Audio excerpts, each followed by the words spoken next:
A seismic shift is rattling the foundations of North American trade. Tonight we are tracking a story with profound implications. American jobs, international politics, the price of milk in your grocery store. The news broke just hours ago. Mexico, for decades the largest international buyer of U.S. dairy, has dramatically reduced its purchases of American milk. This is not a minor adjustment. It is a calculated pivot away from the United States. The move has sent shockwaves through America's heartland, leaving dairy farmers staring into an uncertain future. This decision effectively closes a vital economic pipeline that has supported countless rural communities for generations. The story doesn't end there. In a stunning 1-2 punch, Mexico immediately announced a new landmark agreement, a multi-year billion-dollar dairy deal with Canada. So, how did we get here? This decision by Mexico was not made in a vacuum. It is the culmination of years of escalating trade friction and a deteriorating diplomatic relationship with the United States. For much of the 21st century, the U.S. enjoyed a privileged position as Mexico's primary dairy supplier, a relationship cemented by NAFTA and later USMCA. American milk, American cheese, and milk powders flowed south with minimal tariffs, creating a dependent and lucrative market. But that stability began to erode under persistent American trade protectionism and unpredictable policy shifts emanating from Washington, D.C. A key turning point was the series of snapback tariffs the Trump administration threatened and sometimes imposed. Even when tariffs targeted steel or non-dairy agricultural products, they created deep uncertainty for Mexican importers. They began to see reliance on the U.S. as a strategic vulnerability and quietly searched for alternative suppliers offering predictable terms. This strategy, known as diversification, led Mexico to sign deals with the EU, South America, and now deepen its partnership with Canada. From Mexico's perspective, the American market had become volatile. They needed a secure supply for a growing population and industry, a partner offering long-term stability over short-term price advantages. They found that partner in Canada. The message to Washington was clear: make trade difficult and unpredictable, and customers will look for a new store. For America's dairy farmers, this news is nothing short of a catastrophe. The Mexican market wasn't just another customer, it was the single most important export destination for U.S. dairy, accounting for billions annually.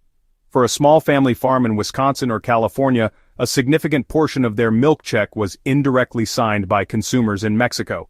Now that revenue stream has been choked off almost overnight. Farmers are facing a massive surplus of milk with nowhere for it to go. This sudden drop in demand will cause milk prices to plummet, pushing struggling farms to the brink and reverberating through rural towns. When a dairy farm goes under, the feed supplier, vet, truck drivers, and equipment dealers all lose business. The loss of the Mexican market is a body blow that threatens the viability of towns and counties across America's heartland, from California's Central Valley to upstate New York. Compounded by razor-thin margins, high feed costs, labor shortages, and fluctuating demand, the export market to Mexico was a safety valve, now gone. Without that outlet, we face a supply glut of historic proportions. We could see a wave of bankruptcies not seen since the 1980s. The emotional toll on multi-generation families is immeasurable. While American farmers reel, the mood north of the border is jubilation. Canada has secured what many call the most significant agricultural trade deal in its history. The agreement is a multi-year billion-dollar pact that will see Canadian dairy products replace U.S. supplies to Mexico. Milk powder, cheese, specialty butter, and yogurt, all set to flow south and fill the void left by the United States. For Canada's historically protected dairy sector, this is a monumental victory. Stable, long-term demand and investment. It means more production, more jobs in logistics, and more income for thousands of Canadian dairy farmers, particularly in Quebec and Ontario. For years, U.S. politicians, including President Trump, criticized Canada's supply management as unfair. Now, ironically, that same system provided the stability Mexico sought. That stability allowed Canada to swoop in and capture America's largest export market, a long-term industrial strategy triumphing over short-term aggressive trade tactics. To understand this, look at the three different ways the United States, Canada, and Mexico approach dairy. United States, Canada, Mexico. The United States operates largely via free market, export-driven production, maximize production, achieve economies of scale, and aggressively seek international markets. That strategy made the U.S. a dairy powerhouse, but vulnerable to politics and trade disputes. Canada, by contrast, uses supply management, quotas, stable prices, and high tariffs on imports to protect farmers. Critics call it protectionist, but it guarantees stability that Mexico found attractive. Mexico is a major dairy consumer with insufficient domestic production. Its priority is stable, affordable supply, not protecting farmers. So you have three models: U.S., export focus; Canada, supply management; Mexico, import needs. Their collision created this crisis. These supply chains, once shifted, are hard to reverse. Canada is building processing capacity specifically for Mexico. That's a 30-year investment. In this round, stability won. The reaction from the White House was swift and furious. Speaking this morning, President Trump did not mince words. He called the Mexico-Canada deal a disgrace and a stab in the back to the American farmer. He accused Mexican President Claudia Sheinbaum and Prime Minister Justin Trudeau, saying they were laughing at us. In early morning posts, he vowed immediate action and threatened the mother of all tariffs, warning he could hit Mexican avocados and Canadian lumber.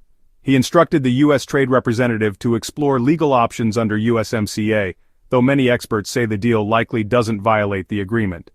A broad tariff strategy risks a full-blown trade war, and American consumers could end up paying the price. Politically, the president must show he's fighting for rural communities and farmers with midterms looming. The stage is set for a high-stakes showdown. The livelihoods of American farmers hang in the balance. To get a true sense of impact, we must listen to the front lines. We spoke with Sarah Schmidt, a fourth-generation dairy farmer from La Crosse, Wisconsin. This is devastating.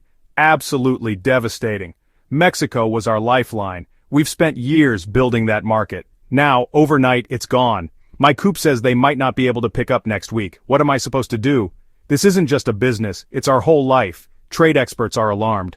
Dr. Emily Vance called this a classic case of a customer losing trust. The U.S. used the threat of tariffs so often it became unreliable. Mexico made a rational choice to diversify risk. A Canadian company is building a plant for the Mexican market.